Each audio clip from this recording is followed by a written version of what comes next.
Once upon a midnight dreary, while I pondered, weak and weary, over many a quaint and curious volume of forgotten lore. While I nodded, deeply napping, suddenly there came a tapping, as of some one gently rapping at my chamber door. "'Tis some visitor," I muttered, tapping at my chamber door. "Only this, and nothing more." Distinctly I remember it was in the bleak December, and each separate dying ember wrought its ghost upon the floor. Eagerly I wished the morrow. Vainly I had sought to borrow from my books a cease of sorrow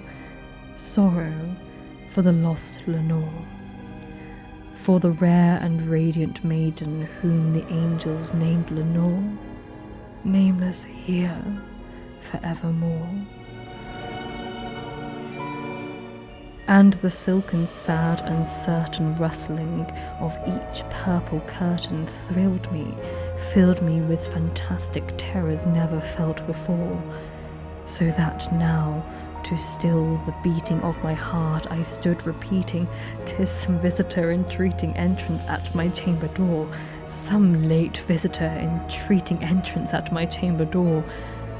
This it is, and nothing more." Presently my soul grew stronger, hesitating then no longer. "Sir," said I, "or madam, truly your forgiveness I implore. But the fact is I was napping, and so gently you came rapping, and so faintly you came tapping at my chamber door, that I scarce was sure I heard you." Here I opened wide the door. Darkness there, and nothing more. Deep into that darkness peering, long I stood there, wondering, fearing, doubting, dreaming dreams no mortal ever dared to dream before. But the silence was unbroken, and the stillness gave no token, and the only word there spoken was the whispered word, "Lenore." This I whispered, and an echo murmured back the word, "Lenore."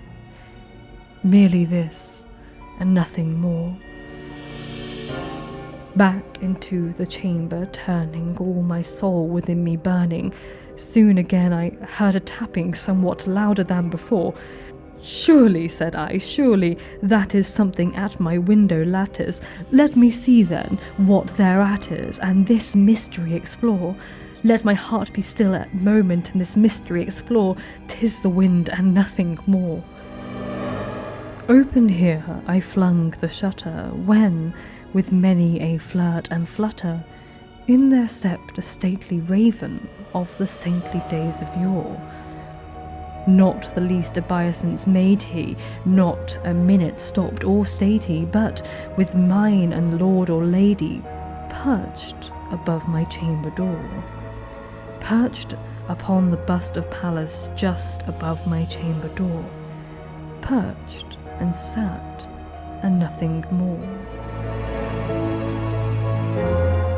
Then this ebony bird beguiling my sad fancy into smiling, by the grave and stern decorum of the countenance it wore. "Though thy crest be shorn and shaven, thou," I said, "art sure no craven, ghastly grim and ancient raven, wandering from the nightly shore. Tell me what thy lordly name is on the night's Plutonian shore." Quoth the raven, "Nevermore." Much I marvelled this ungainly, foul to hear discourse so plainly, though its answer little meaning, little relevancy bore. For we cannot help agreeing that no living human being ever yet was blessed with seeing bird above his chamber door, bird or beast upon the sculptured bust above his chamber door, with such name as Nevermore. But the raven sitting lonely on the placid bust spoke only that one word, as if his soul in that one word he did outpour.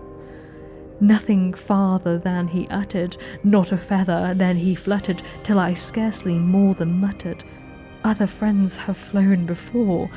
On the morrow he will leave me, as my hopes have flown before."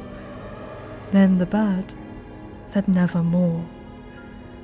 Startled at the stillness broken by reply so aptly spoken, "Doubtless," said I, "what it utters is only stock and store, caught from some unhappy master whom unmerciful disaster followed fast and followed faster, till his songs one burden bore, till the dirges of his hope that melancholy burden bore, of never, nevermore."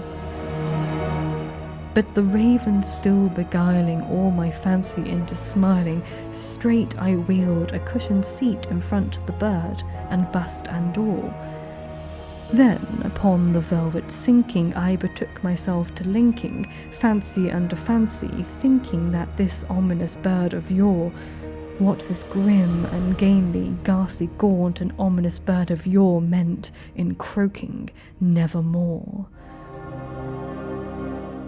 This I sat engaged in guessing, but no syllable expressing to the fowl whose fiery eyes now burned into my bosom's core. This and more I sat divining, with my head at ease reclining on the cushion's velvet lining that the lamplight gloated o'er, but whose velvet violet lining with the lamplight gloating o'er, she shall press nevermore.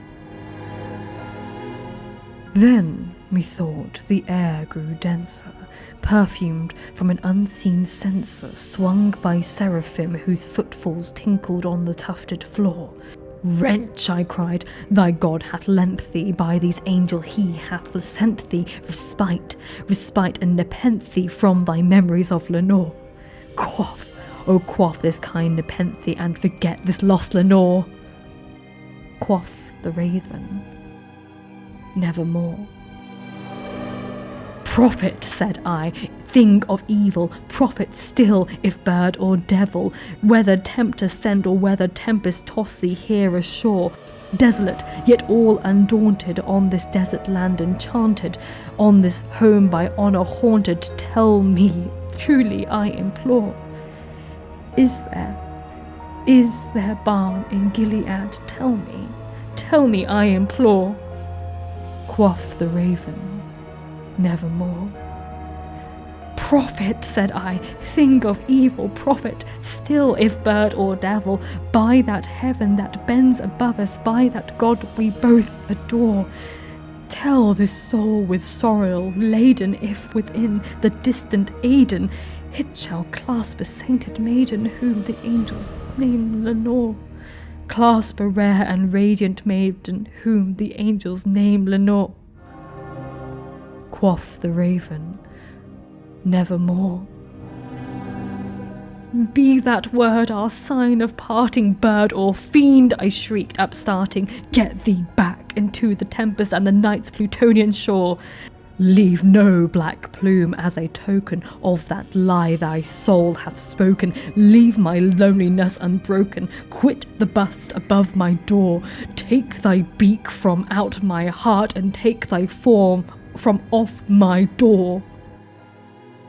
Quoth the raven, "Nevermore." And the raven, never flitting, still is sitting on the pallid bust of Pallas just above my chamber door, and his eyes have all the seeming of a demon's that is dreaming, and the lamplight o'er him streaming throws his shadow on the floor, and my soul from out the shadow that lies floating on the floor shall be lifted nevermore.